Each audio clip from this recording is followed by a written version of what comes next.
Well, thank you, each and every one of you, for being here today for this new program that we're starting here at Sherbrooke, the Better Oral Health and Long-Term Care, the Best Practice Standards for Saskatchewan. We want to make it a team approach, so I'll have an RN with myself doing the oral assessment and a care aide as well. We might have to involve a dentist or a denturist when we get the care plan in place. Our hope is that, they can grow elderly with dignity. And for a lot of them, this was important to them. And I think that's just honoring that, is that this was important to them. And like we see tons of patients that come in, they've got, crown and bridge, they've invested time and they had a relationship with their dentist. And just because life has steered them this way doesn't mean that should stop. There should be some kind of a transition that continues with that.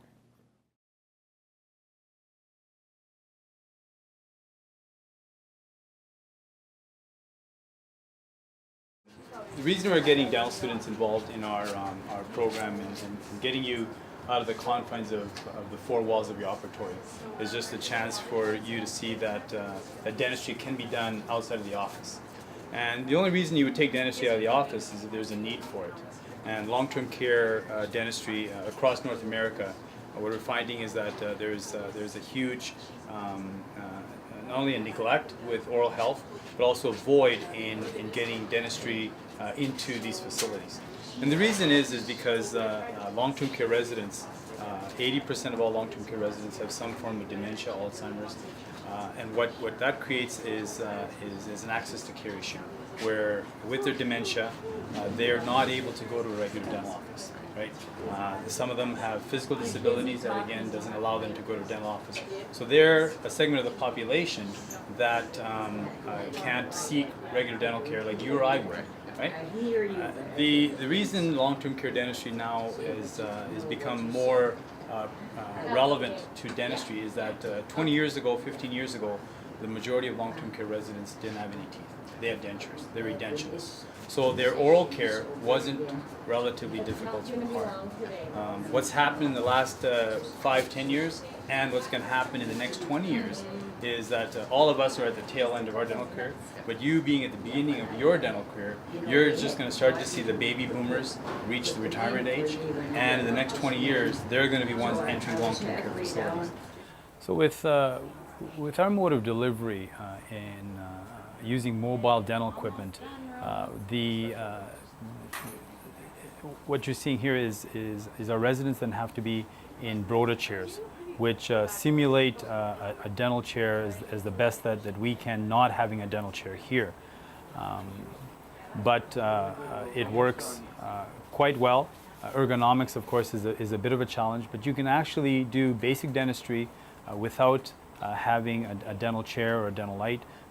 Dentists will use, again, loops which are on their eyes along with a surgical light that allows them to be able to see within the mouth.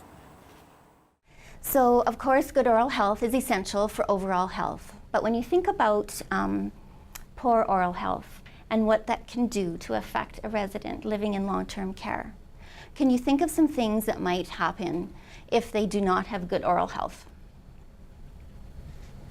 You may have cardiac problems, so just poor health in general. Yeah. Results from it, increased infection. That's right. And how can that affect their daily living? Their quality of life can be affected if they're having pain at all, if they're having bad breath. People are not going to be wanting to be around them. Bleeding gums is not going to be comfortable for them at all. That means infection in their gums. Tooth decay, they'll have holes in their teeth. Their self-esteem might be affected if they're missing teeth. And their speech, of course, can be affected as well. If they're having a dry mouth, that can affect their speech, especially because everything that goes into their mouth is going to stick to their gums, going to stick to their teeth, more so than anything if you have that dry mouth. And then their behavior may change as well. And like Kevin said, it can impact their general health. So if they don't have good oral health, they could develop aspiration pneumonia. They have 3 times greater risk of developing a heart attack, 2 times greater risk of getting a stroke. Their immunity is lowered, and their diabetic control is just very hard to maintain when you have poor oral health. And we do an assessment for each resident as we go into their room. We'll be checking their outside of their face. We'll be checking their lips. They'll be checking their gums, their teeth, and just everything that is involved with their oral care for the day.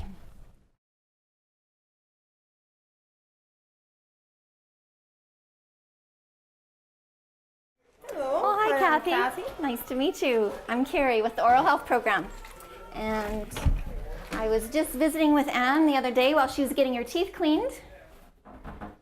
And the hygienist said she could use a little bit of help with her brushing. So I just came to give you some pointers today, that's all.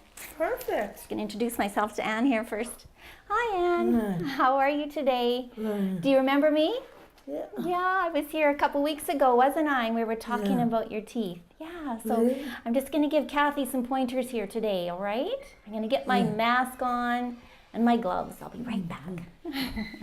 Okay, Kathy, so I'll just draw your attention to the daily oral care plan that's up on her mirror. You can see here that she's got partial dentures. It's checked off, as well as her natural teeth. I've also added to the daily care plan to brush and floss with flossers. So that's another thing that we're introducing to Anne's daily care plan as well. And how we developed that daily care plan, if you want to just have a look at this. This is our oral health assessment that we did for Anne about 6 months ago. And we made pointers on the oral health assessment as far as the exterior of her face, her lips, her gums, her natural teeth, her partials. Everything's marked on there, and every 6 months there's an assessment that needs to be made. And you can see from this that this form would last about 6 years. So every 6 months we do an oral assessment. Okay? All right. Let's get going here. All right. I'll go on one side and you can come on the other here, Kathy. We'll take her partials out first. We're going to take your partials out first, okay, Anne? There we go. One in, and then we'll get the other one out. There we go. Kathy's just going to put those in the sink for you, all right? Get them cleaned up for you after you had lunch, right? Okay, Kathy, so if you can see down here at the bottom of her tooth, you always have to make sure you pull that lip down. You can see where it's being missed right in there. So it's just a gentle, that's it, gentle brushing. Just a little bit of brushing here, Anne. Good job, and just getting on the side there as well. Perfect. So just when you're brushing, I just wanted to remind you guys to really, yeah, go ahead. Just pull her lip down when you're brushing her teeth. Perfect. Okay? All right. So is that helpful, Kathy? That is. Good. I know you always often get the tops of the teeth, but not right where the teeth and the gums meet. So that's what we want to concentrate on. Okay? Okay, Anne, that's good. All right. Thanks so much for letting us do that for you today. Okay? We'll get those partial dentures cleaned up and get them back into your mouth for you. All right? All right. Thanks, Anne. All right. So, Kathy, today we're just going to talk a little bit about Richard's teeth. I was with his wife the other day and we were talking about how he used to care for his teeth so much when he was at home. He was able to go to the dentist, he had teeth that were crowned, he had bridges put in, and before the oral care plan was put into place here at Parkridge, he was actually losing teeth. They were getting mobile and they had to be extracted. And so once the daily care plan got into place, the hygienist comes regular now to clean his teeth. She has decided that he needs to have an electric toothbrush. So that's what I'm going to be showing you today, is just how to use the electric toothbrush for Richard. Okay? All right, Richard. Does that make sense? Okay, there we go. So just so important not to go back and forth with the electric toothbrush, but just one tooth at a time and then down. All right, let's try some bottom ones down here. Perfect. Okay, Richard. So I think we're done here. What do you think, Kathy? We learned some things today. I sure did. Well, that's good. I think you'll be able to do just fine with that.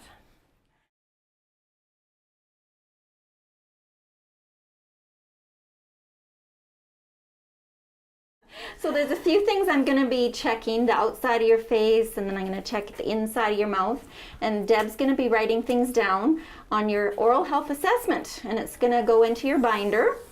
And then we also will make up a daily care plan that we'll put up on your mirror so that the care aides know that you can take care of your own teeth. Is that correct? That's correct. Yeah, you take your denture out and clean that, and then you clean your own teeth as well? Yes. Okay, perfect. All right. Oral health can get out of hand so quick. That's right. And with all of you medical personnel on top of it, then it's stopped before it gets going. And That's right. I feel better because I know somebody's helping Oh, that's great. do my own detective work on my teeth. But it's nice to have the help from all of you. Yeah. And if you needed assistance at all, the care aides are always here to help you out. Yes. Okay. And that I do appreciate so Okay, much. great. Okay, thanks, Rex. And you, Terry, you're more than welcome to, Deb. Want me to put that up there for you? Sure. Yeah. I'll just go on your mirror. Okay. Right? Oh, it's adhesive. It's yeah. a mirror cling, it's called. Oh, and there's instructions what I should. Oh, great. So you don't forget what to do. No, you don't have to say, well, I couldn't remember what she said. Just read it. That's and right. It's right there. And Perfect. All right. Oh, Thanks. perfect. Okay. Thank you.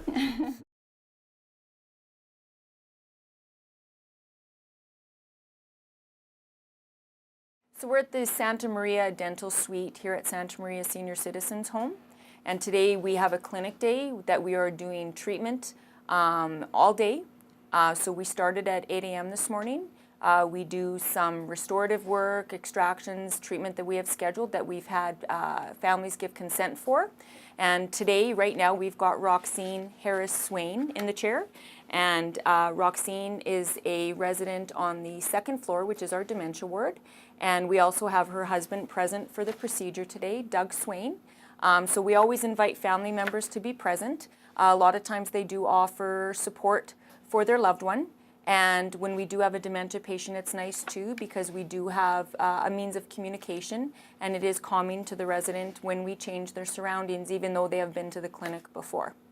So we're going to go ahead and start our treatment for today. Okay? You ready? Yeah. Set, go? It's a go. Okay. So one of the things that had always been on the radar for us was seniors' oral care. That we know that in Saskatchewan we do have a escalating number of seniors that are entering into long-term care, and that there really was no availability or individuals going into long-term care to service those individuals. In Saskatchewan, we are strapped with our manpower to begin with, and so the thought of even addressing that would be a challenge, because individuals are very, very busy in their private practice with their regular patients who have the ability to come into the clinic in a traditional fashion. So having said that, we came back and we were up for the challenge, so we proposed a pilot project, and because I reside in Regina and a colleague of mine, Dr. Todd Graham, resided in Regina, we knew this facility and had been exposed a little bit to long-term care in our careers. And I was also seeing a change in my patients in my practice, having been a dentist for a number of years, that they were transitioning to long-term care or facilities and they would no longer be able to come to my practice. We carefully selected a facility that we thought would be appropriate to do a pilot project, and thus we approached Santa Maria, and they were more than willing to come on board with us. And there's so many links which we are trained. We know the links to, medical conditions, blood pressure, diabetes, pneumonia, huge, and especially when you're in a long-term facility. Things that people don't think about in terms of a stroke individual, their swallowing patterns are compromised. So their eating patterns are compromised. And if their eating patterns, it's that domino effect that you don't relate. Speech, huge. We know when we're doing crown and bridge cases, we know denture cases, partial cases, we've got to take that into consideration for phonetics. It's no different here. So if you have a resident that has a busted appliance, they're not going to be as eager to talk to you, so they get more withdrawn. The biggest thing that I've seen, that was my big lesson to learn coming into this facility, was some of the safety issues in terms of a broken denture, a broken tooth, or some of the infections that are brewing that nobody knows. And when you're dealing with a dementia or Alzheimer's patient, they can't convey that. And sometimes the way they convey it is through aggression. And so right away, the aggression may be misdirected in terms of it's a result of their Alzheimer's, when it's actually more related potentially to a burning issue that's not addressed, that they're having pain and they just can't convey that. So I think that's where it's been a learning process for us too, coming in, that I didn't realize how big the dementia and Alzheimer issues were out there and how much those individuals, are kind of forgotten. We see a lot of individuals that don't have the capacity to do their own oral care, or they need a setup, simple things like that that people don't always think about. And yet we are sensitive that in the big scheme of things, in a given day in a long-term care facility, there are so many issues that you are addressing in terms of personal care, that the oral cavity is not necessarily the biggest one on the radar. But of course, because we're so passionate about it, we want everybody else to be as passionate about it as well. So it doesn't hurt to still have those conversations, try and educate. It can be very frustrating for nursing staff because individuals aren't always cooperative and want to receive. But again, we have to look at what's in their best interest and make sure that those needs are being met. When we look at the facility here, we have 150 beds. When I look at that our seniors in long-term care is approaching, 12,000 plus in the province, that scares me, because we are not even touching the surface yet. And that's a scary part for me. And that, we look at what we're doing here, and that's when it's easy to get overwhelmed. But then I have to backtrack and look at, but what we're doing here is working, so how can we knock that? We just have to keep doing it. And hopefully, another 10 years maybe, I don't know, I hope. But individuals told me 10 years, it'll take before you can really see the benefits of what you're doing. And we see that. There's always more to do, definitely. I'm always critical that we should and could be doing more. But again, we've had many successes too. And we have to, celebrate those successes as well.